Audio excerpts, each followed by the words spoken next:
We spend a massive amount of time on this show obsessing over the logistics of change, the how-to guides. The engineering approach. Yeah, the engineering approach, how to quit the job without burning bridges, how to hack your morning routine, how to finally delete that app that's eating your sleep. We treat it like a construction project. Yeah, exactly. Like you just need blueprints, a hard hat, and boom, you're a new person. And it just doesn't work that way. It's so frustrating when it doesn't, because life is, well, it's not linear. Not at all. But today, I want to come at this from a totally different angle.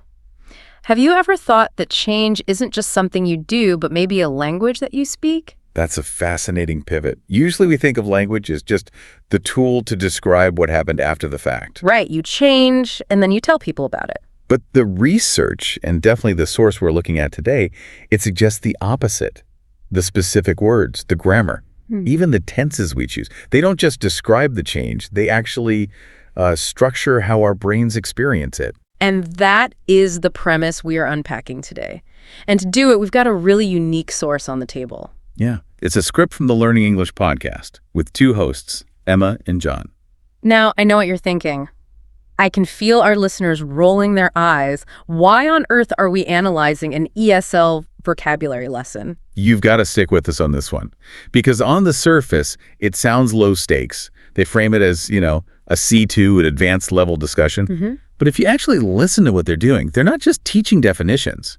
They are dissecting the anatomy of a major life transition in real time. It's true. John is going through this massive career shift, and Emma is basically coaching him through the psychology of it using linguistics. It's like therapy, but with more verb tenses. That's a perfect way to put it. And our mission for this deep dive is to look past the vocab list. We want to find the psychological insights hidden inside the grammar. We're going to look at how verb tenses can reveal a fear of commitment, how idioms let us fail without, crushing our egos. And how reframing a single sentence can actually cure doom scrolling. It's a masterclass in the psychology of the pivot, just disguised as a grammar lesson. So let's get into it. Yeah, we meet John. Where is he in life? Because his situation feels painfully relatable. He's in a spot that I think a huge percentage of the workforce finds themselves in eventually. He's been a software developer for 8 years. Okay, so he's successful, stable job. By all the standard metrics, yes. But he uses a very specific word to describe how he feels. Restless. Restless. That's an interesting choice. He didn't say miserable or burned out. No, and that distinction is so crucial. Burnout implies you're exhausted, your tank is empty. Restlessness implies unused energy. You have fuel, but you don't like where the car is going. Exactly. The status quo has become too small for him. There's this internal friction. And that friction usually generates heat until something sparks. For John, he found what did they call it, a catalyst? Yes, a catalyst. Yeah. And for him, it was volunteering. He started helping refugees learn English. And here's the critical data point he just couldn't ignore. He found that unpaid volunteer work was more rewarding emotionally and intellectually than his paid coding job. Oh, that is the dangerous moment. When the side hustle starts feeling more real than the 9-to-5. Precisely. It creates this cognitive dissonance. So he's thinking, okay, maybe I trade the keyboard for the classroom. He wants to be a teacher. Right. But here, this is where the linguist in me and the psychologist in me gets really excited. Okay, lay it on me. Emma points this out in the source. When John talks about this massive life change, he refuses to use the simple present tense. He doesn't say, I want to be a teacher. And he definitely doesn't say, I am a teacher. Not even close. He uses continuous tenses. He says, I've been feeling restless, or I'm considering a pivot. I'm taking an online course. Yes, it's all Okay, let me play devil's advocate for a second. Isn't that just how people talk? Or is he just being, wishy-washy because he's scared? It's deeper than just fear. By using that continuous tense, John is psychologically giving himself permission to be in what I call the messy middle. The messy middle, I like that. If he says, I am a teacher, and he isn't one yet, well, his brain screams liar or fraud. Right. Imposter syndrome kicks in immediately. Exactly. But if he says, I am becoming or I am considering, he's validating the process. The grammar reflects the reality that he's in motion. So the grammar acts as a kind of shield. It protects you from the pressure of the final result. That's it. We live in a world that loves the before and after photos, but we hate the during. The continuous tense is the grammatical home for the during. I really love that concept, but I notice he does something else with his language that feels a bit, I don't know, slippery. They call it softening language. The hedges. Yes. I might look for a teaching job. I could do this. It sounds like he's leaving the back door wide open so he can run away if it gets hard. It is a defense mechanism, absolutely. But I'd argue it's a smart one. Emma notes that this manages expectations, both for himself and for others. How so? Well, think about how binary success is in our culture. If you announce to everyone, I will be a teacher by December, you've set up a pass-fail dynamic. And if December comes and you're still coding, you failed. You lose face. Right. But if you say, I might look into it, you're creating a safety buffer. You're just testing the water. You're hedging your bets against the unknown. Specifically, the financial unknown. Leaving an 8-year career in tech is terrifying. You have a mortgage, bills, a whole lifestyle. For sure. The might and could let him try the identity on for size, like a jacket, without having to burn the bridge behind him. It helps manage the anxiety of the pivot. It's funny. We usually tell people to be bold, manifest your destiny, use strong language. But you're saying sometimes weak language is actually the smartest tactical move. When you're in the early stages of a fragile transition, absolutely. Strong language can be brittle. If you say, I am doing this, and you hit a wall, you shatter. Soft language lets you bend without breaking. That makes a lot of sense. But speaking of things breaking, sometimes you try something, you pivot, and you just flat out fail. And the source material shifts gears to exactly that, the failures. I love this part. It makes them so much more human. John shares a story about deciding, hey, I'm going to learn guitar. A classic aspiration. Everyone wants to be that person at the campfire. Crash and burn. He says he lacked dexterity and, more importantly, patience. But look at the phrase he uses. He doesn't say, I failed at guitar. He says, it didn't pan out. Didn't pan out. I use that all the time. Oh, that relationship didn't pan out. I never stopped to analyze it. It sounds like he's talking about gold mining. That's exactly where it comes from. Panning for gold. Sifting through dirt for a nugget. But psychologically, think about what that phrase does. It removes the subject. It's not I failed, it's it. The situation, the universe, didn't pan out. It shifts the blame. I'd call it shifting the agency. Emma calls it a gentle way to admit failure. It suggests the circumstances just didn't align. Maybe the timing was wrong. It removes the harshness, the shame. It lets you put the guitar down and move on without this heavy luggage of, I am a failure. Exactly. It preserves your ego so you can try the next thing. Which brings us to Emma's disaster, pottery. Oh, the vision versus reality gap. This is painful. We've all been there. She had this dream of making these elegant, beautiful vases. Picturing the scene from Ghost, like romantic, artistic. And the reality. Misshapen ashtrays. It's a hilarious image, but it led them to a really serious concept. They discussed the idiom, cut your losses. Which goes against everything we're taught. Grit, never give up, winners never quit. Right.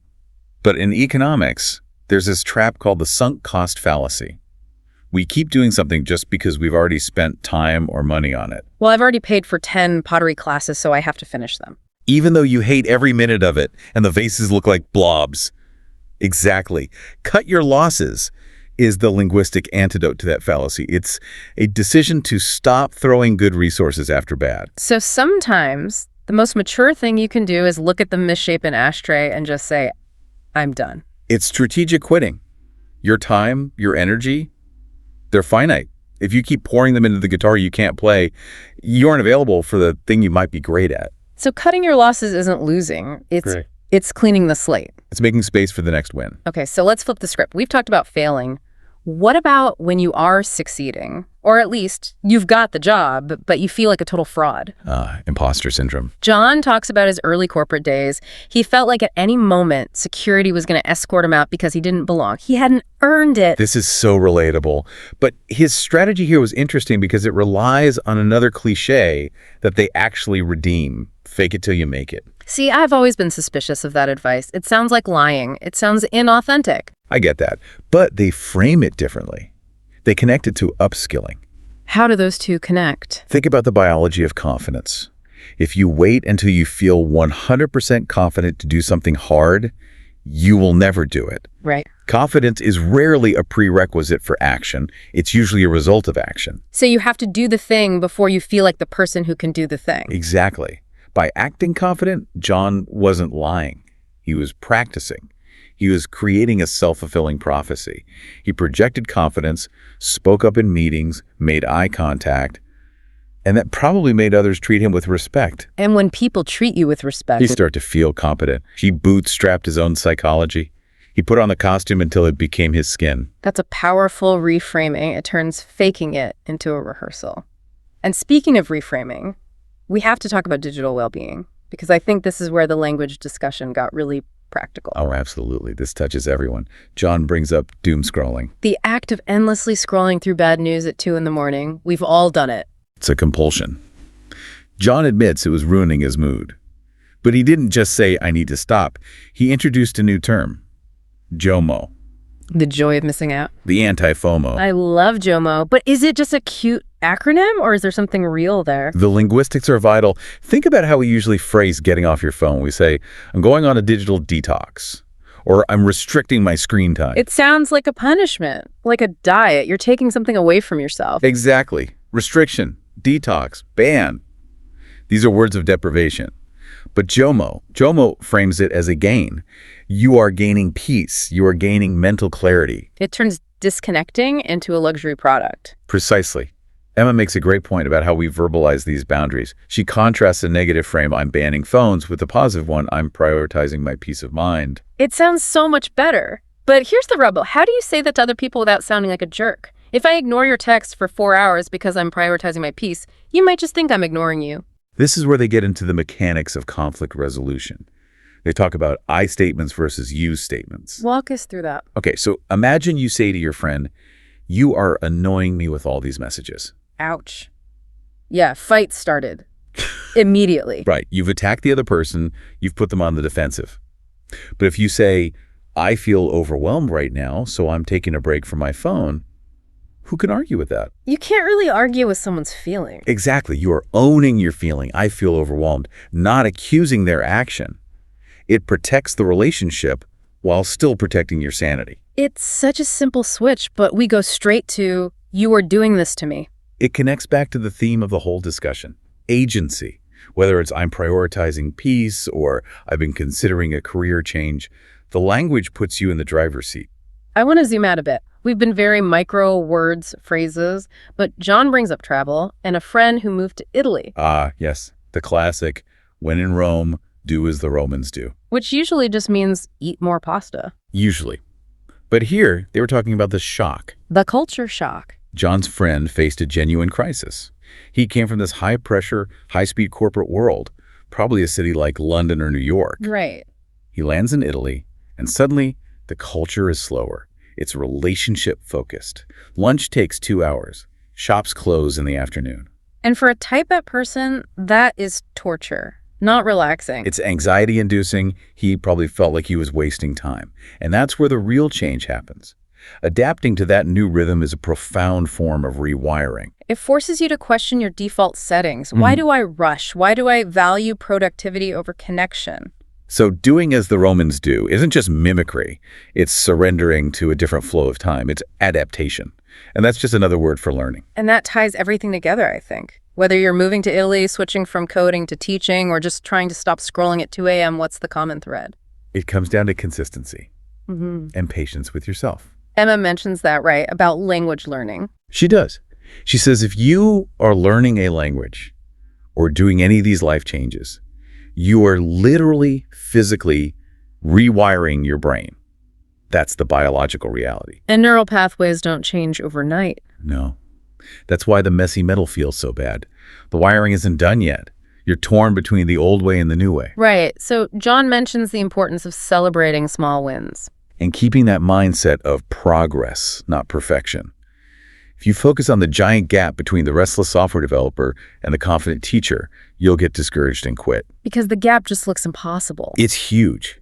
But if you focus on the small step you took today, the single TFL module you completed, the 1 hour you went without the phone, that sustains the change. It gives you the little dopamine hit to keep going. It's funny, we started this by talking about grammar, but it really is a philosophy for living. They're inseparable. We think in language, so if you change your language, you change your thought patterns, you change your verb, you change your life. So let's wrap this up.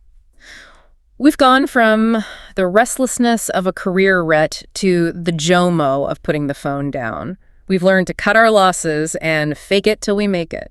It's a comprehensive look at what it actually takes to pivot. I want to leave you, the listener, with something to chew on. We talked about the continuous tense earlier, the I am doing. Right, the process tense. So here's my challenge to you. Think about a change you're scared to make because you're fixated on the final result, that scary, permanent destination.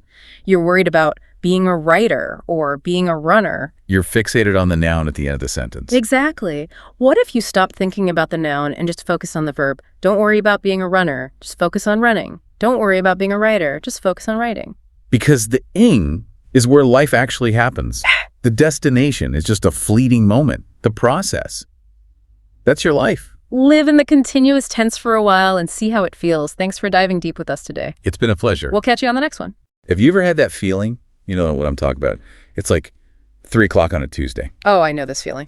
And you're just staring at a spreadsheet. Or maybe you're in one of those Zoom meetings that you just know should have been an email. 100%. And you feel this vibration. It's not just boredom. Boredom is kind of heavy, it's lethargic. This is, It's different. It's restless. Yes, it's restless. It's like a physical itch almost right behind your eyes. And you look at the screen and the words just look like, I don't know, alien shapes. And then you look at your life and it just feels like a suit that's like 2 sizes too small. It's the Sunday scaries, but they're leaking into the middle of the week. They're leaking. But you're right. It is really distinct from boredom. Boredom is just a lack of stimulation. What you're describing is more like misaligned stimulation. Misaligned stimulation. I like that. Yeah, it's your brain running a kind of error check in the background and realizing the input it's getting just doesn't match the desired output. See, that's a really generous interpretation. My usual take is just, I need more coffee or I desperately need a vacation. Right, the simple fixes. But we're looking at a whole stack of research today that suggests this restlessness isn't just a mood. It's actually a structural signal. It's like a tremor before the earthquake. And the instinctive reaction for most of us, especially, high-achieving people, is to either double down on the path you're on or look for the most direct exit ramp. So it's very linear. Totally linear. Oh. It's, I hate this job, so I need the next job up the ladder. Or I need to pivot to a competitor company. It's all A to B. Which is logical, right? I mean, we are trained our entire lives in linear progression. You go to school, then university, then you get a junior role, then a senior role. It's a ladder. It's the ladder. But the material we're diving into today, and it centers on this really fascinating series of dialogues between 2 case subjects. They call them Emma and John. It suggests that very linear thinking is actually what keeps us stuck. They argue that real growth, the kind of growth that actually resolves that 3 p.m. itch you're talking about is, well, it's actually about crossovers. Crossovers. Okay, I'll be honest. It sounds a little bit like a bad marketing term for an SUV. It does have that ring to it. But in this context, we're talking about something deeper. We're talking about the architecture of personal growth. And the thesis here is, it's pretty radical. It suggests that the key to unlocking your potential, professionally or personally, might be to do something that, on the surface, looks like a complete and utter waste of time. It really challenges the cult of specialization, doesn't it? We live in this world that's constantly telling you to niche down, niche down, niche down. Right, be the best at one tiny thing. Exactly. If you're in marketing, you read marketing books. If you're in finance, you read the Financial Times. But the source material argues that's actually a recipe for fragility. It suggests that a marketing executive who's learning to code or, say, a finance director learning to play the guitar isn't just engaging in a hobby. What are they doing? They're engaging in necessary cognitive architecture. They're building something. Okay, I have to play devil's advocate here, like right away, because this all sounds great in a TED Talk, Sure. But in practice, if I'm that burned out marketing exec and you come to me and you say, hey, go learn Python in your spare time, I'm probably going to throw my laptop at you. I just don't have the bandwidth. Is this just another form of hustle shame, trying to make us be productive even in our downtime? That is such a valid fear. And if this was just another do more work philosophy, then yeah, it would be toxic. Okay. But the distinction the sources make is really about energy systems. They argue that burnout, real burnout, often comes from using the same neural pathways over and over and over again. It's like walking the same path in a field until it's just a muddy trench. It's worn out. It's completely worn out. It's not that your brain is out of energy in total, it's that it's out of energy for that specific kind of processing. So switching to a completely different cognitive mode, like the pure logic of coding versus, say, the empathy needed for marketing, that can actually be restorative. It's what they call active recovery. It's not just adding another thing to your to-do list. So it's like cross-training, like how a runner will go swimming to give their joints a break, but keep their cardio up. That's the perfect analogy. And today, we're going to dissect exactly how that cross-training works. We're not just going to say, oh, it's good for you. We're going to get into the mechanics of it. We were covering. Well, we're starting with the myth of compartmentalization, then the neuroscience of why failure is basically a chemical necessity for learning. And we'll get into this Japanese concept of ikigai. Oh, yeah, everyone's seen that on Instagram. Exactly, but we're going to actually dismantle it properly beyond the meme. And we have to talk about boundaries, which seems to be the only way any of this is even possible without just having a complete nervous breakdown. For sure. Okay, so let's start with the walls. The source material kicks off with this really heavy critique of what it calls compartmentalization. Right. And, in a clinical sense, compartmentalization is a defense mechanism. It's how our brains help us survive trauma or really high-stress situations. You put the bad stuff in a box so you can function at work. It's a survival tool. It is. But in a professional development context, we do it proactively, almost as a strategy. We have our work self and our home self and our creative self. And we build these literal mental firewalls between them. Well, it feels efficient, doesn't it? Work me doesn't need to know about creative me's total failures with watercolor painting last weekend. Right. Work me needs to be bulletproof, confident, unflappable. But the sources argue that this very efficiency is a trap. It prevents what they call cognitive cross-pollination. If you keep all your worlds completely separate, you never get the benefit of applying a mental model from one domain to solve a problem in another. And this is where Sarah comes in. This is Sarah, the Python paradox. So lay this out for us. Sarah is a high-level marketing executive. Yeah. Her world is brand sentiment, storytelling, all the soft skills. Very right-brained, so to speak. And she decides, for reasons that aren't even really about her career at first, to learn Python. Correct. And we need to be really, really clear on this point.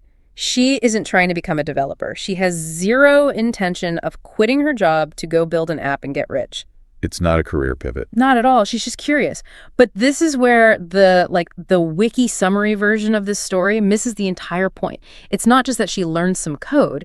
It's that she exposed her brain to something called computational thinking. Okay, let's drill down on that, because computational thinking feels a little bit like a buzzword. What is actually happening in her brain when she shifts from thinking about brand strategy to thinking in Python? Okay, think about how a marketer usually solves a problem. It's often very intuitive, it's heuristic, it's based on emotional resonance, right? The core question is, how does this make the customer feel? Yeah, it's messy, it's qualitative. It's very messy. Now shift to Python. You're not dealing with feelings. You are dealing with abstraction, decomposition, pattern recognition, and algorithm design. You have to take a big, messy problem, break it down into the smallest possible executable steps, and then create a logical loop. While X is true, do Y. It's totally binary. It either works or it doesn't. Yeah. You can't spin a syntax error. There's no talking your way out of it. Precisely. And that rigidity, that absolute lack of ambiguity, that is the teacher. The source material highlights that Sarah started, maybe subconsciously at first, applying this algorithmic thinking to her marketing work. How so? Well, instead of viewing a campaign as this one big creative splash, she started seeing it as a system of loops. An if-then statement. If the customer clicks on ad A, then execute email sequence B, else execute sequence C. She literally started debugging her team's workflow the way a developer debugs a script. So she wasn't actually coding the marketing materials herself, but she was using the architecture of code to bring structure to the inherent chaos of human behavior. Yes, you've nailed it. She brought structural rigor to a field that is traditionally very creative and fluid. That right there is the transferable skill. It's not the Python syntax, it's the mental model behind it. And this is what they call cognitive flexibility. That's it. It's the ability to hold two completely opposing frameworks in your head at the same time. The empathetic storyteller and the ruthless logician, and to be able to switch between them at will, depending on what the problem needs. Okay, that makes a lot of sense to me. But I do want to push back a little on this idea of uselessness. The prompt for our deep dive mentioned that we often avoid learning things because they seem useless to our careers. But Python is arguably one of the most useful skills on the planet right now. What if Sarah hadn't decided to learn Python? What if she decided to learn, I don't know, 14th century basket weaving? Does the logic still hold up? That's a great question, and it's a fair one. Does the specific utility of the crossover skill matter? The research suggests, well, yes and no. Okay, unpack that. Python gave Sarah very specific logical tools, like we discussed. Algorithmic thinking. Basket weaving might not give you that, but it would teach you about structural integrity, about tension, material properties, patience, planning in 3 dimensions. So the specific benefit changes. The benefit changes, but the core mechanism of building cognitive flexibility remains the same.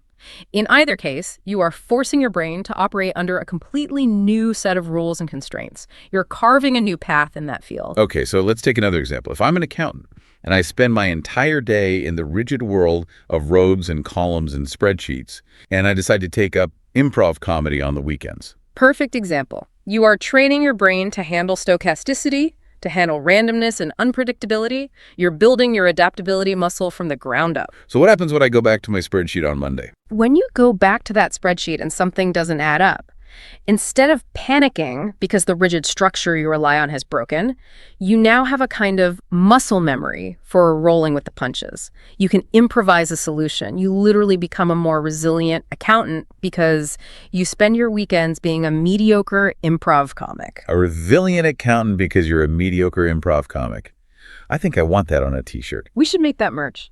But it does raise a really practical question about resource allocation, doesn't it? We only have so much time in the day. Sarah learned Python. Great. But what if she had spent that exact same amount of time just getting better at marketing? You know, reading all the journals, analyzing competitors, taking advanced courses. Wouldn't she be an even better marketer? Is the crossover really more valuable than pure specialization? This is the classic generalist versus specialist debate, isn't it? And the source material lands very heavily on the side of what they call the T-shaped person. T-shaped. What does that mean? It means you need that deep vertical bar of the T. That's your specialization. For Sarah, that's marketing. But you also need the broad horizontal crossbar. That's your Python, your improv, your basket weaving. That breadth is what allows you to innovate. So specialization makes you efficient. But breadth makes you effective and creative. Think about it. If Sarah had just read more marketing books, she would just get better at thinking like every other marketer. By learning Python, she becomes a category of one. She's the marketer who thinks like a coder. She stops competing on the same axis as everybody else. Exactly. She creates a personal monopoly of skills, and that's where true value is created. Okay, so that's the intellectual side of breaking down these walls. We're tearing down the dividers between creative me and logical me. But the source material takes a really hard left turn here. It moves us from the safety of a computer screen into the physical discomfort of the real world. We're talking about the geography of growth. Yeah, this segment really resonated with me. It's about travel, but it's also a pretty scathing critique of how most of us travel today. It argues that modern tourism is often just comfort with a different view. I feel a little attacked. I have to admit, I love a good resort. We all do, but think about it. You go to a resort, the staff speaks perfect English, the food is a slightly more exotic version of what you eat at home, the Wi-Fi works flawlessly. You haven't really moved, have you? You've just successfully exported your personal bubble to a sunnier location. That's a fair point. Yeah. But there's this quote in the text that really stood out to me. It says, "It is not the travel that changes you, but the discomfort of travel." Discomfort, that's the key variable. That's the catalyst. And the source focuses on John. He's our other protagonist. Right. His trip to Morocco. And this was not an Instagram perfect trip. He goes to a market, he gets separated from his group, and he gets hopelessly, utterly lost in the Medina. And for anyone who hasn't been to a Medina, especially in a city like Marrakech or Fez, it is a literal labyrinth. It is a complete sensory overload. You've got the smells of cumin and leather, the noise of the crowds, the donkeys pushing past you, the heat. It feels like it's designed to disorient you if you're not a local. It is. And John hits a wall, a communication wall. He tries to ask for help, but he hits the language barrier hard. And this is the crucial moment in the story. In his normal life back home, John is articulate. He's probably a great negotiator. He uses language to control his environment, to express his status, to get what he wants. And suddenly that tool is gone. It's completely gone. He is stripped of his primary competence. He is, for all intents and purposes, helpless. This is what I found so interesting. The source material calls this idea status stripping. When you can't speak the language, you are essentially a toddler again. You're dependent. You're vulnerable. It's a mini ego death, isn't it? He had to rely on nonverbal cues, on intense observation, and ultimately on the kindness of a stranger who spoke no English and owed him absolutely nothing. And the source argues that this experience forced a hard reset on his entire perspective.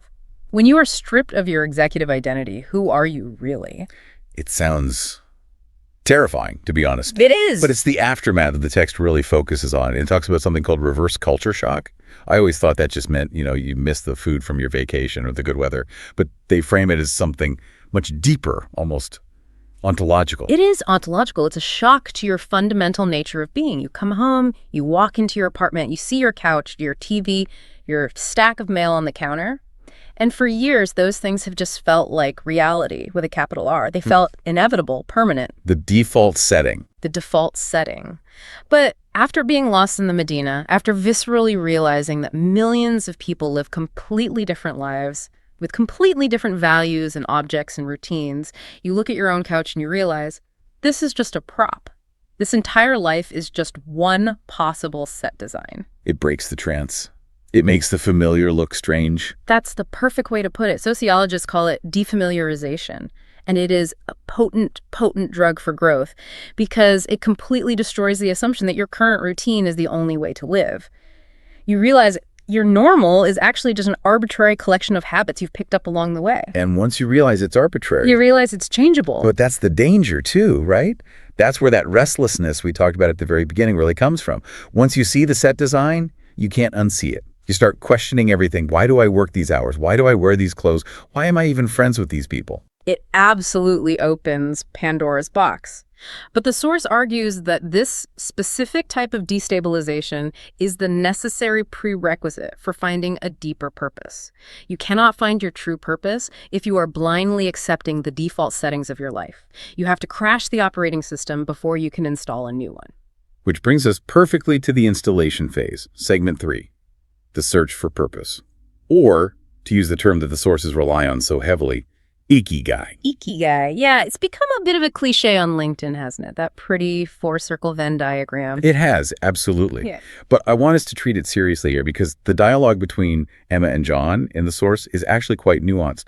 They don't treat it like a meme. They treat it like a serious diagnostic tool. Okay. So for our listeners who might only know the buzzword, let's just quickly map out those 4 circles. Okay, so visualize 4 intersecting circles. The first one is what you love. This is your passion. Okay. The second is what you are good at. This is your vocation, your craft, your skill. Got it. The third is what the world needs. This is your mission, your contribution. Right. The fourth, the pragmatic one, is what you can be paid for, your profession. The center point, that tiny elusive spot where all 4 of those circles overlap, that's ikigai. It translates roughly to a reason for being.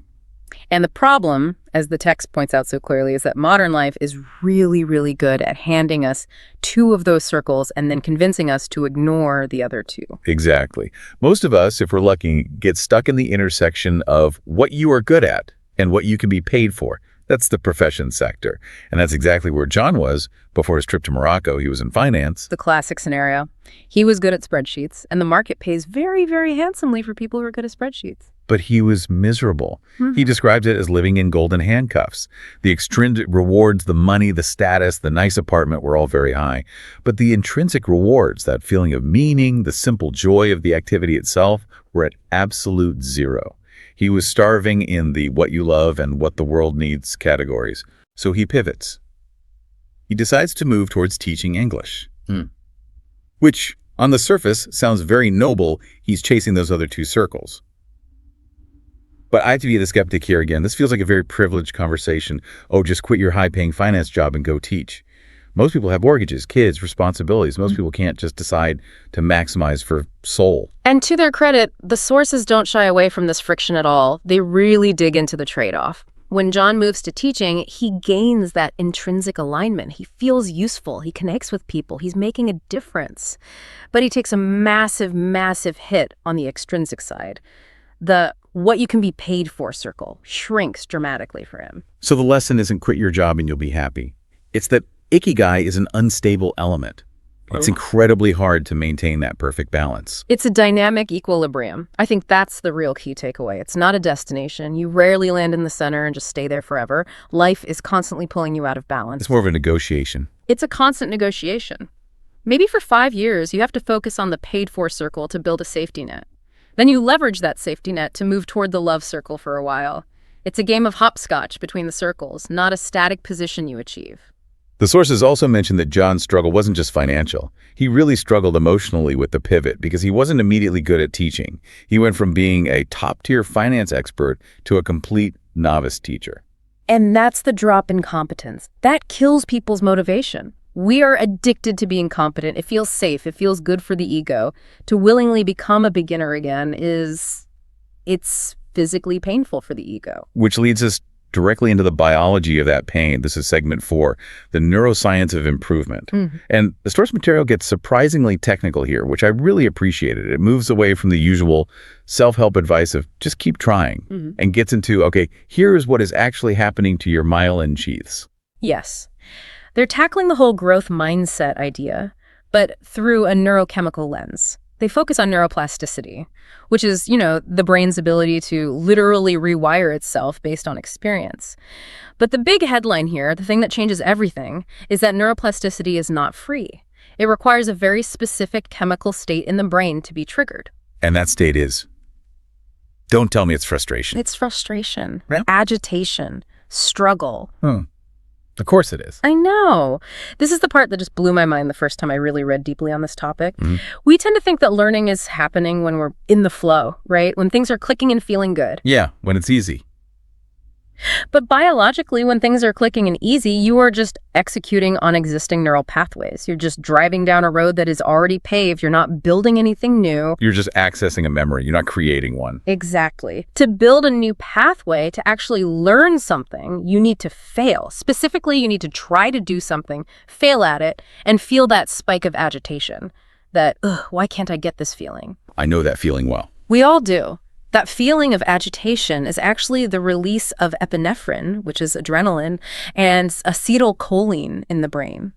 Those two chemicals act like little flags. They mark the active neurons and basically send a signal that says, hey, this connection here, it's wrong. It needs to change. So the frustration is the signal.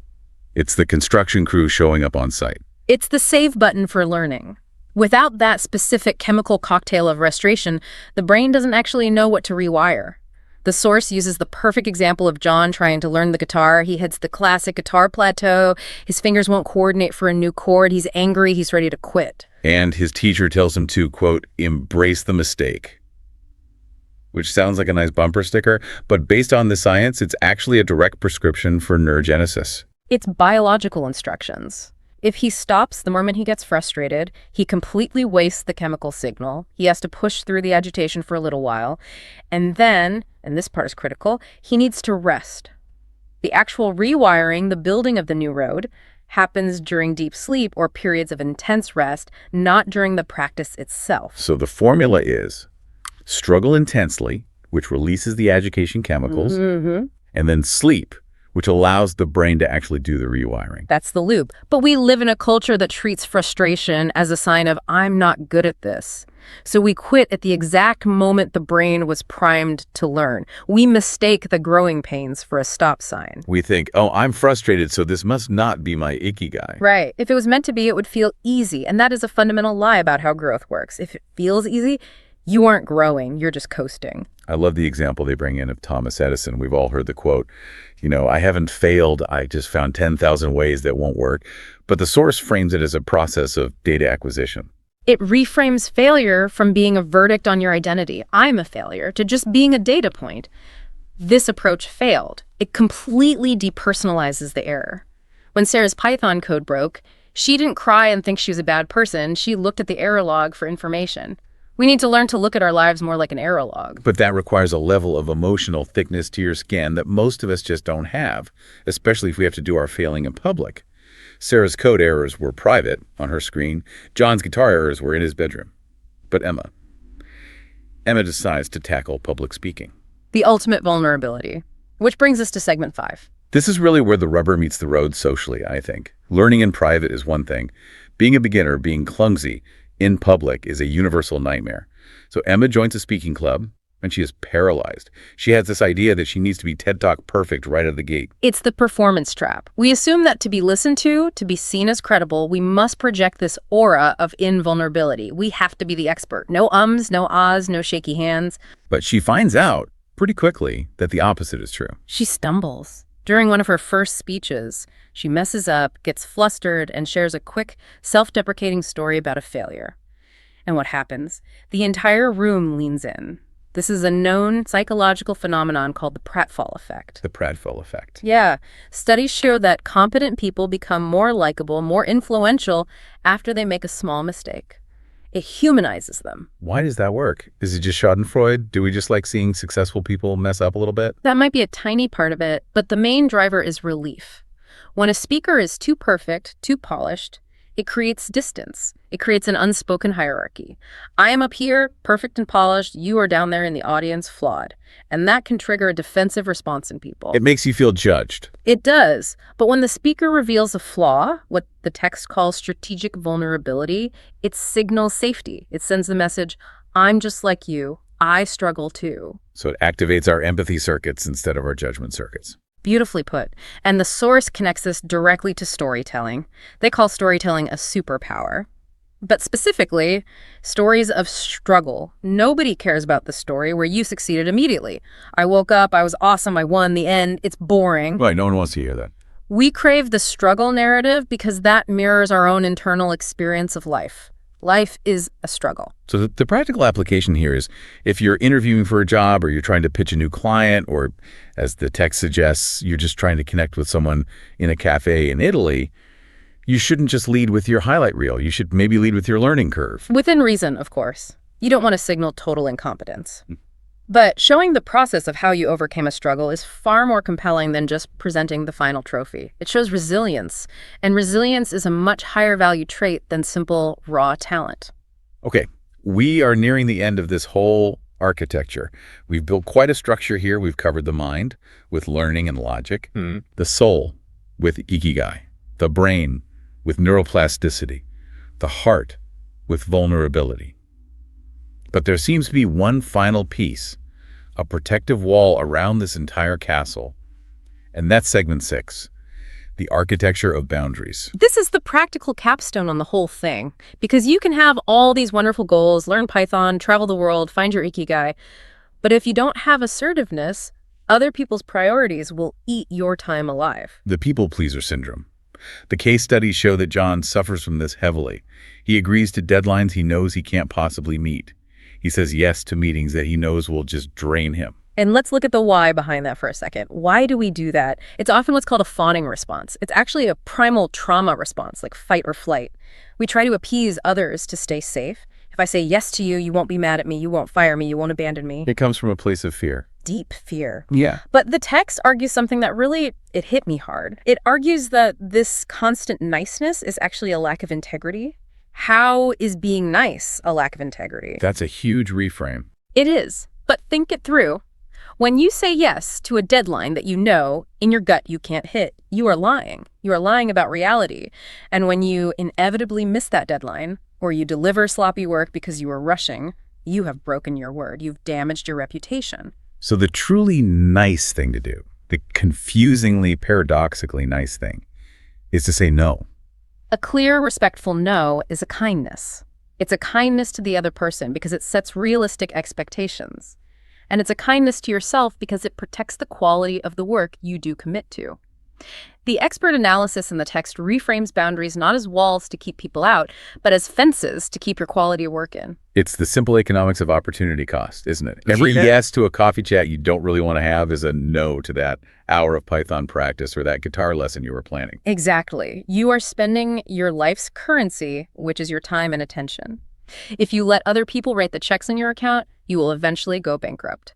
John had to learn that assertiveness isn't the same as aggression. It's just clear data transmission. Data transmission. It's just, I have 10 hours of available capacity this week. This task you've given me takes 8. I cannot do that other task. That's not mean. That's just math. It takes all the emotion out of it. It's not, I don't like you or I don't value your project. It's just, I don't have the inventory. Precisely. And that, and only that, allows you to protect the time and energy you need for all the growth we've been talking about for the last hour. You can't have a geography of growth if you never leave the office because you said yes to everything. Wow. Okay, we've covered a massive amount of ground. Let's try to just thread this all together. We started with that restless feeling at 3 p.m. on a Tuesday, that signal that the current architecture of your life is insufficient. And we realized that the fix isn't linear. It's not the next rung on the ladder. It's lateral. It's about building cognitive flexibility. It's Sarah learning to think algorithmically to solve creative marketing problems. And then it's about the disruption of travel.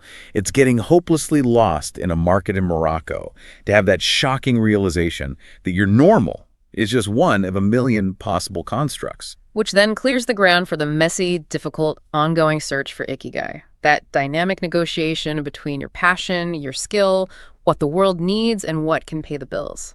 And to do any of that, we have to embrace the neurochemistry of frustration. We have to understand on a biological level that the struggle is the only time the brain is actually changing. And we have to do it all with vulnerability, connecting with other people through our clumsiness and our mistakes, not in spite of them, and all the while protecting our precious time and energy with fierce, clear boundaries. It's a lot. I mean, that is a lifetime of work right there.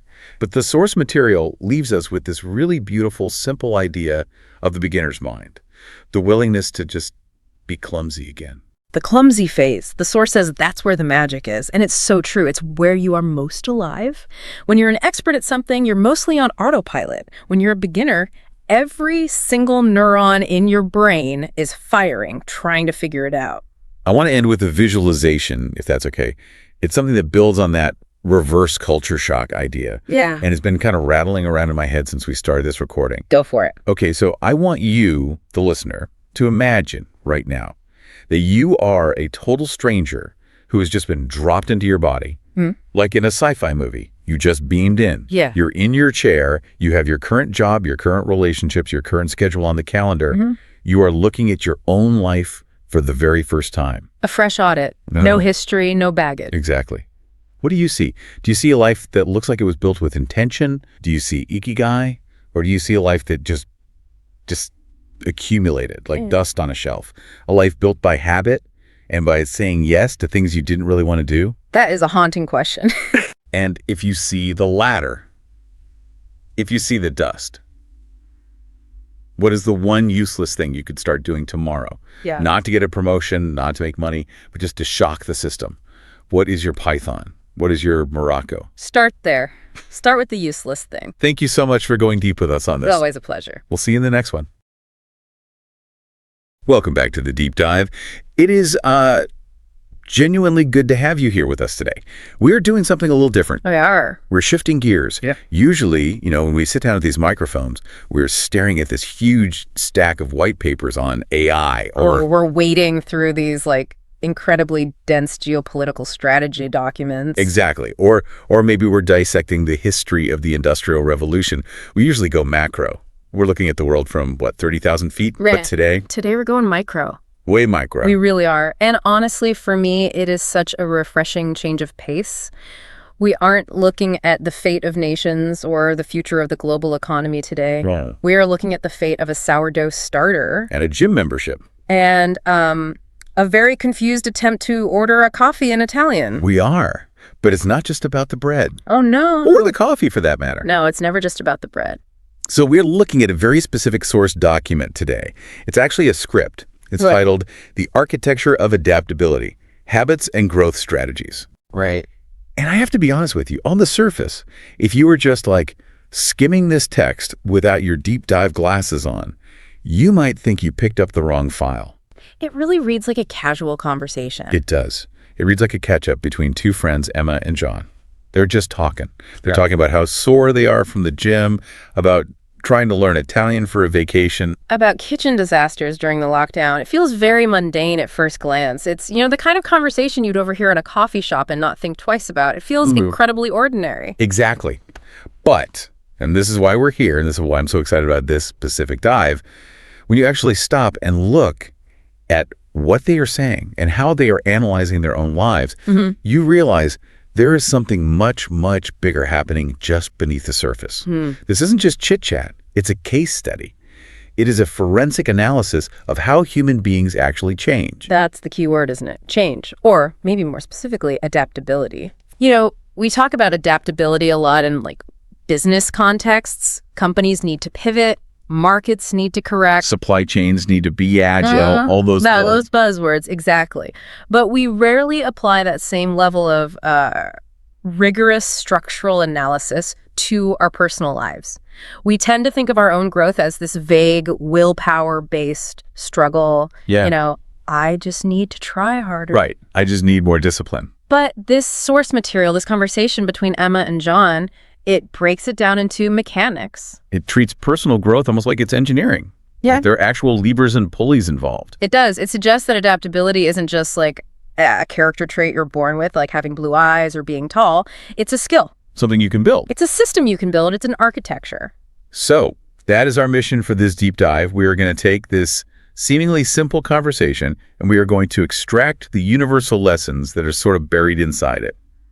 We've identified 3 distinct pillars of adaptability in this text. Right. We're going to look at physical sustainability, how we change the way we treat our bodies when the old ways just stop working. Then we'll look at the architecture of learning, how we actually get new skills to stick in our brains, specifically looking at language. And finally, and I think this is probably the most relatable part, I think so too. we're going to talk about the psychology of failure. And not just failure in the abstract, I didn't hit my quarterly goals sense. No? We're talking about messy, embarrassing, dense, inedible brick of dough failure. The great sourdough incident. It is an absolute highlight of the text. Yeah. An all-timer. We will get there, I promise. Okay. But before we dive into those specific pillars, I want to hover for just a second on this core theme of adaptability, because the way Emma and John talk about it, it feels so different from the usual self-help slogans. It really does. They aren't talking about grinding or hustling or crushing it. No, they aren't. And that's what makes this source so valuable. Usually when we hear about change, it's framed as a revolution. New year, new me. Right. Burn it all down and start over. I'm going to change everything starting Monday. And it never works.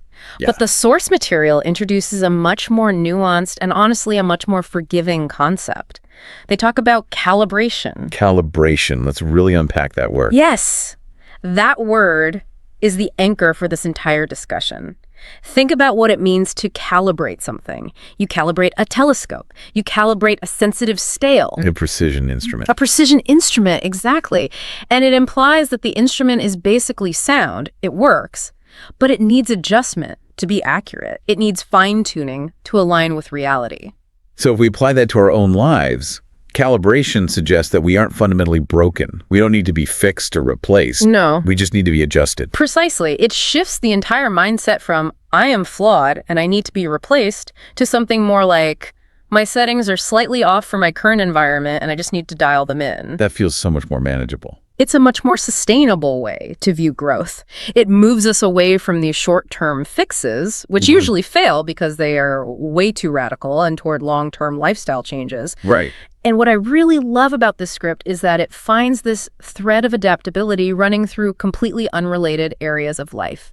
It connects the way John lifts weights to the way Emma eats, to the way they both approach learning languages. It shows that the way you do one thing is kind of the way you do everything. Exactly. If you're rigid in the gym, you're probably rigid somewhere else. If you're impatient with your diet, you're probably impatient with your career. The mechanism of adaptability is universal. It's the same software, just running on different hardware. Okay, let's get into the weeds then. Let's look at this first pillar, the physical pivot. This takes up the first big chunk of the source material, and it's really fascinating look at moving from aesthetics, how we look to function, how we actually work. Right. And we start with John. In the script, John is reflecting on his fitness journey, and he makes this sort of confession. He admits that for years, his entire philosophy in the gym was driven by one single biological concept. Hypertrophy. Hypertrophy. Now, if you are a listener who spends time on like bodybuilding forums or reads exercise physiology papers, you definitely know this word. But for the average person, it might sound a bit clinical. Sure. The source defines it very specifically. Hypertrophy is the enlargement of an organ or tissue from the increase in size of its cells. Which in plain English is just getting big muscles. Just getting big muscles. But it's more than just the result, isn't it? It's the intent. When you are training for hypertrophy, you are training specifically for size. You are prioritizing the aesthetic outcome. The look of it all. The look. John describes his old routine as lifting heavy, chasing the pump, trying to fill out the t-shirt. It's all about taking up more space. Which, to be fair, is why a lot of people start going to the gym in the first place. Yeah. You want to look good. You want the bicep vein to pop. Of course. And there is nothing inherently wrong with wanting to look good, but John points out a pretty significant downside in the text. He does. He says that while he might have looked a certain way, his daily experience of living in his body was actually deteriorating. He uses two specific words that really struck me. Sore and stiff. He says he was constantly stiff. And that is the trap of hypertrophy when it's pursued in a vacuum. You are building this armor of muscle, but you are losing your mobility in the process. You are losing your ability to move freely through the world. It's like you're becoming a statue of yourself. That's a great way to put it. It's the superhero paradox. You look like Superman, but you groan when you have to bend down to tie your shoe because your hamstrings are so tight and your joints are constantly inflamed. I think a lot of us can relate to that on some level. You go really hard for a few months, you see some changes in the mirror, but you wake up feeling like you've been hit by a truck every single morning. Yes. You're trading comfort for appearance. That's because the goal was purely external. It was all about the visual. And in the source, John describes a pivot, a really important one. He decides to stop chasing hypertrophy and start chasing longevity. Longevity. Now, usually that word just means living a long time. But in this context, it feels like it means something much more specific. It does. In the context of the source, longevity isn't just about the number of years you manage to stay alive. It's about the quality of your movement during those years. Ah, okay. It's about durability. It's about function. John has this realization that he doesn't actually need to bench press a truck. What he needs is to be able to go on a hike, to run for a bus without pulling something, to sit on the floor and get back up without using his hands. It's a shift from show muscle to go muscle. That's a perfect way to put it. Yeah. And the source frames this decision as a real sign of maturity. It takes a certain level of self-awareness and, honestly, a letting go of ego to walk into a gym and decide to lift lighter weights because you are focusing on your range of motion rather than your max rep. It's a different kind of strength. It is. It's admitting that feeling good is ultimately more important than looking huge. It's like you're investing in your future self rather than just your current Instagram profile. Exactly. It's a long-term play. It's about making sure the machine lasts for the whole journey. But this physical pivot isn't just limited to the gym. And this is where it gets really interesting. The source material draws this really clear parallel line to diet, specifically through the character of Emma. Yes. She jumps in and shares her own version of this exact same struggle. Right. So if John was trapped by hypertrophy, Emma was trapped by what she calls the old way of eating. And listening to her describe it in the text, it just sounds exhausting. It sounds miserable. It really does. She talks about strict calorie counting, weighing every single gram of food. And specifically, demonizing carbohydrates. I feel like demonizing carbs was the defining cultural mood of the entire 2010s. We were all just terrified of bread. We really were. But the source uses a very heavy word to describe this whole approach. Deprivation. Deprivation. And the definition they use in the text is so stark. It's the damaging lack of basic necessities, a lifestyle based on withholding. A lifestyle based on withholding. Oh. Wow. That is such a powerful phrase.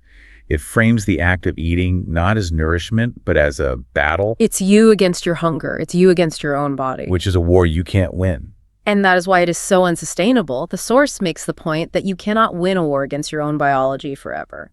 Eventually, that deprivation triggers a rebellion. You snap, you binge, and then you feel guilty, so you restrict even harder. That's a vicious cycle. A total cycle. Emma describes it vividly. She says she was tired, irritable, and just obsessed with what she couldn't have.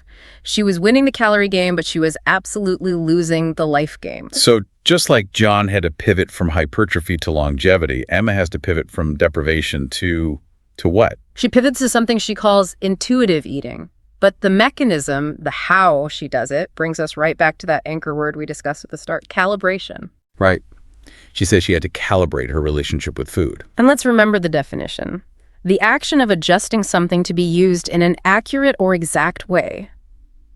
Emma's new approach isn't a free-for-all. It's not about eating pizza for every meal because nothing matters. It's not chaos. No, it's the opposite of chaos. It's about tuning in.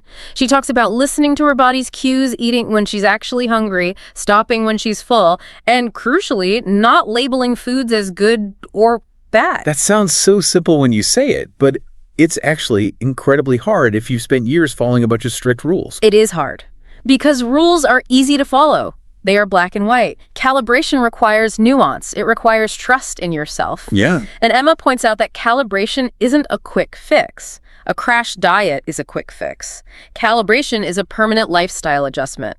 It's the difference between holding your breath, which is a temporary fix, and learning to breathe more efficiently, which is a calibration. I love that distinction. A fix implies something is broken and you have to patch it up. Calibration implies the system works. It just needs to be tuned. And that is the synthesis of this first section of our deep dive. Both John and Emma are moving away from extremes. John is moving away from the extreme of hypertrophy, which caused stiffness and pain.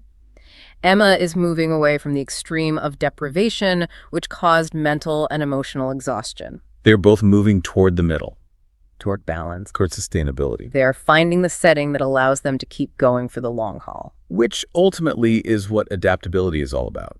You can't adapt if you're broken. You can't adapt if you are exhausted. You need a baseline of health to be able to grow. Okay, so if that's how they're handling their bodies, the hardware, let's now look at how they are handling the software, their brains. This brings us to section 2, the architecture of learning. This is a really, really rich section of the text. It focuses on John's decision to learn a new skill, Italian. And the why here is just as important as the how, isn't it? John didn't just wake up and decide to learn a language for a resume boost. He wasn't trying to get a promotion at work. No, not at all. The source describes a very specific catalyst.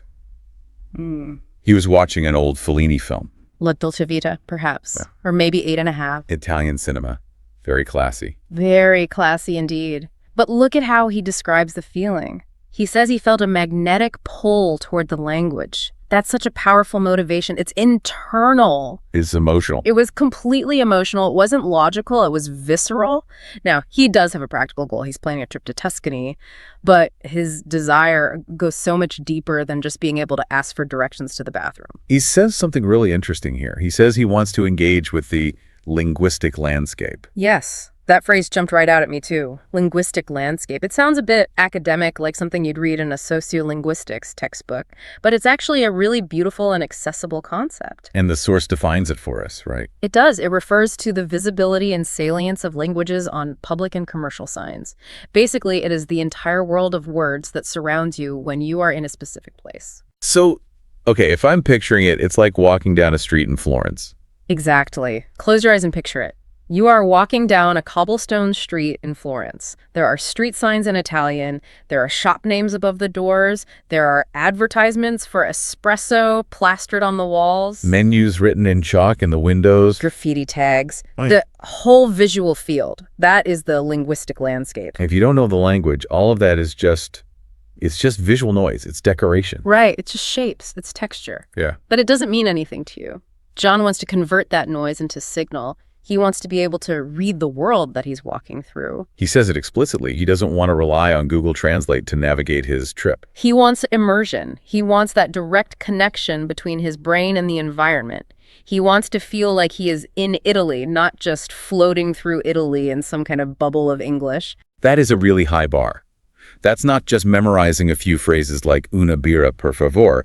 That is actual comprehension.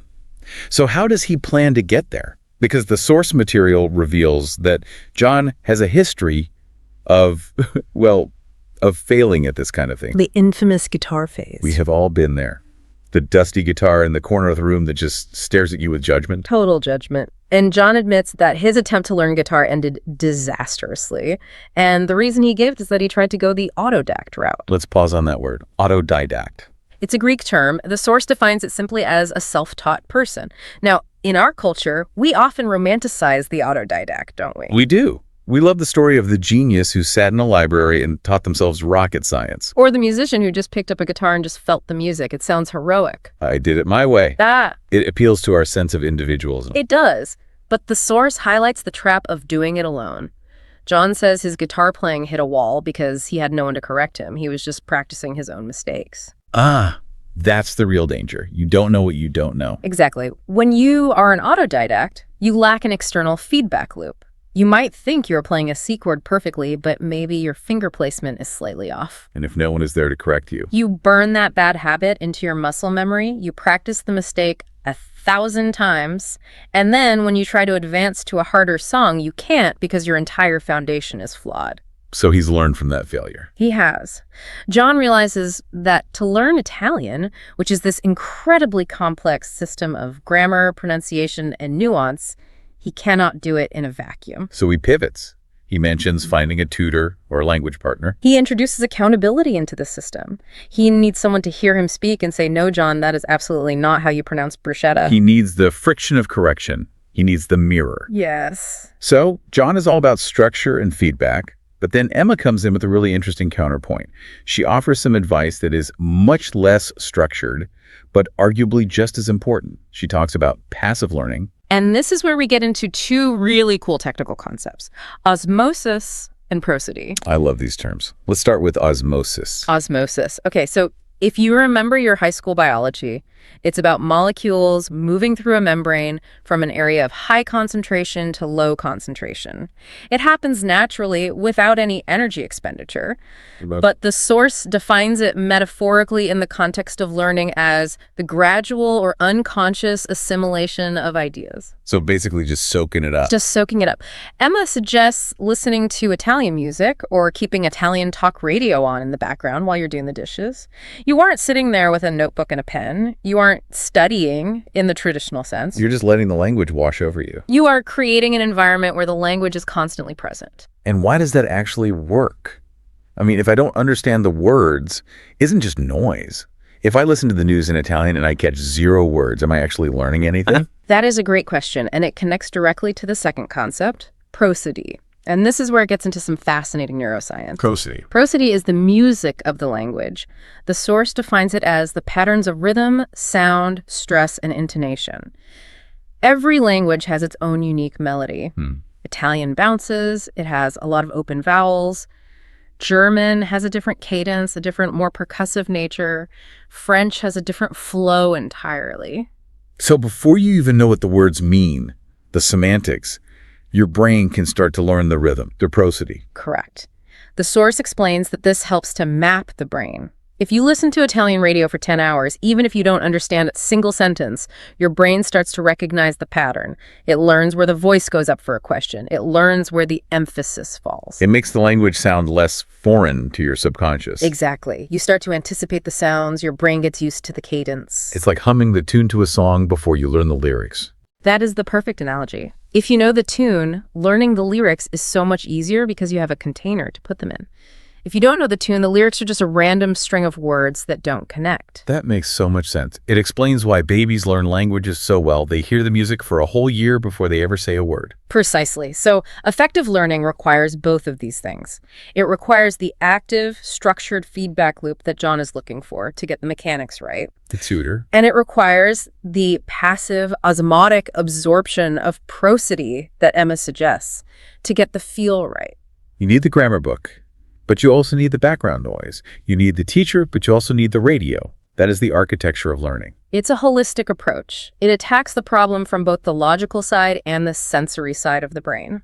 So we have the physical pivot calibration over deprivation. We have the learning architecture feedback loops plus osmosis.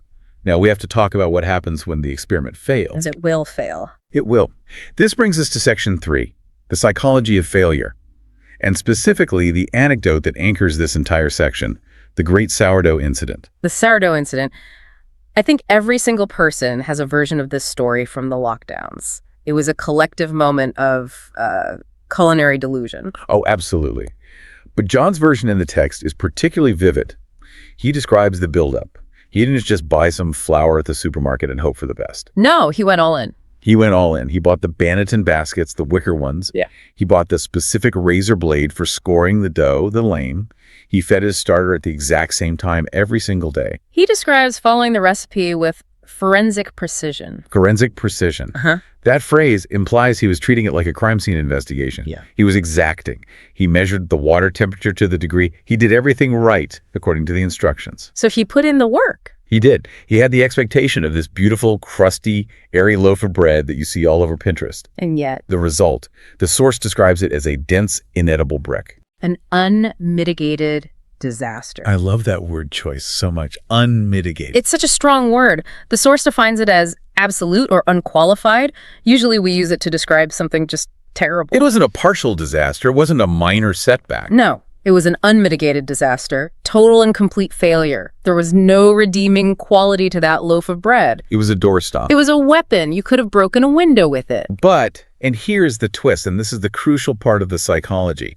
John and Emma are laughing about it in the source text. They aren't mourning the bread. They aren't beating themselves up about being bad bakers. No. They were using it as a funny anecdote. And this is the core lesson on reframing failure.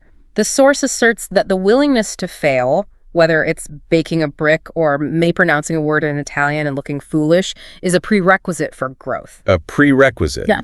Meaning you literally cannot have the growth without the failure. It's a required prior condition. Exactly. If John hadn't been willing to risk baking a brick, he never would have tried to bake at all. And if he never tried, he never would have learned anything about fermentation or patience or temperature. The failure isn't the end of the process. It's the price of admission. It's the tuition you pay to learn the skill. That's it. And there's a massive social element to this, too, which the source touches on. Right. The text mentions that when John told his friends about the bread, they didn't mock him. Well, maybe they did a little. I'm sure they did a little. But they also shared their own failures. One friend talked about a failed garden where absolutely everything died. Another talked about a terrible haircut they gave themselves during lockdown. It created a moment of connection, of shared humanity. Right. Vulnerability builds community. This is such a huge insight. We usually try to hide our failures because we think they make us look weak or incompetent. For sure. We curate our lives on social media to show only the successes. The perfect loaf of bread, the perfect gym selfie, the perfect vacation photos. But in this source, the failure is actually what strengthens the bond between John and his friends. It humanizes us. It takes us off the pedestal of perfection and puts us down in the trenches of learning. And that is where real connection happens. Whether you are venting about a failed loaf of bread or struggling through a language exchange, the shared experience of trying and failing is what brings people together. We are social creatures, after all. We are. We need that community to navigate change. It's comforting, isn't it, to know that everyone else is baking bricks too, metaphorically speaking. It makes the whole process feel less lonely. And if it's less lonely, you're so much more likely to stick with it. So we've unpacked the three pillars. We've got the physical, moving from hypertrophy to longevity, from deprivation to calibration. You've got the mental, the architecture of learning, using feedback and osmosis. Right. And we've got the emotional, the acceptance of unmitigated failure as a prerequisite for growth. It's a really comprehensive system when you lay it all out. It really is. Now, before we wrap up, I want to take just a moment to really cement some of the terminology we've come across. The source provides a specific vocabulary toolbox, and I think it's worth doing a quick rapid-fire review for you. These are the mental models we want you to walk away with. Let's do it. Let's solidify them. First up, hypertrophy. Okay, so technically, the growth of cells. Conceptually, it's the trap of focusing on size and aesthetics over function and long-term health. It's the ego lifting the weight. Okay, next, calibration. Precision adjustment. It is the antidote to quick fixes or deprivation. It implies the system already works, but just needs some fine-tuning for sustainability. It's about accuracy, not punishment. Autodidact. The self-taught person. A noble path for sure, but one that risks the echo chamber of your own mistakes. It lacks that essential external feedback loop. Osmosis. Learning by being present. The unconscious absorption of information from your environment, it's just letting the water soak in. The rhythm and the music of a language. The pattern of sound that conveys meaning beyond just the words themselves. It's the melody of speech that you learn before you learn the lyrics. And finally, unmitigated. It's total, usually applied to disasters, and something you absolutely have to be willing to risk if you want to grow. You have to be willing to fail completely. It's a powerful list. When you put them all together, you really do see that thread of adaptability, the source mentioned right at the beginning. You really do. If we zoom out and look at the synthesis of this entire deep dive, adaptability isn't just one thing. It connects the gym, the kitchen, the language class. The kitchen counter where the brick was made. Kitchen counter, exactly. It requires shifting from a mindset of deprivation, punishing yourself, to calibration, adjusting yourself. It requires moving from being a lonely autodidact to seeking out community and mentorship. And it requires the courage to face the unmitigated disaster. It does. You have to be willing to make the brick, because the brick is proof that you tried. The brick is proof that you are in the arena. So here is our final thought for you, the listener. We want you to take a look at your own life. Where are you pursuing hypertrophy? Were you feeding your ego or focusing on the aesthetic result when you should really be pursuing longevity and sustainability? That's the question, isn't it? Are you trying to look good for a moment or feel good for a lifetime? Are you trying to impress people with a quick fix, or are you calibrating your life for the long haul? And in the spirit of John Sourdough, we want to encourage you to go out and make an unmitigated disaster of your own this week. Try something new, fail spectacularly, and then tell a friend about it, just for the story. That's the best way to learn, and it's definitely the best way to make friends.